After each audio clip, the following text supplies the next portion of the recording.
খেলি খেলা, চল আমরা কুতকুত খেলি। না ভাই, আমরা বরফ পানি খেলি। না ভাই, ফুলটুকি খেলি। আসো খেলবো, খেলা হবে। চিন্তা করেন কতটা লেম আর বস্তাপচা গল্প হইলে একটা বড় বাংলাদেশের মুক্তিযোদ্ধাদের কোনো ক্রেডিটই দিল না সিনেমায়।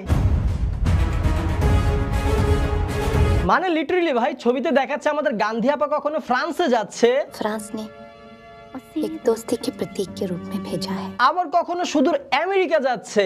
Mrs. Gandhi, welcome to the White House. এমনকি আমেরিকা যাওয়ার পর আমেরিকার প্রেসিডেন্ট তাকে ঘন্টার পর ঘন্টা অপেক্ষা করাচ্ছে। সে কি ইমোশনাল সিন, সে কি ধৈর্য।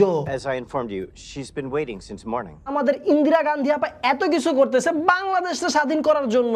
वाह क्या सीन है। এই তো গেল মুক্তিযুদ্ধ বিকৃত করার ঘটনা। বঙ্গবন্ধুর ইতিহাসটা কিভাবে বিকৃত করছে সেইটা দেখবেন না? এই বাংলার মাটিতে কোনোদিনও পাকিস্তান দিবস পালন করতে পারবে না। ভাষণ না শুনে চলেন দেখি 1975 সালের 15ই আগস্টের কাহিনী।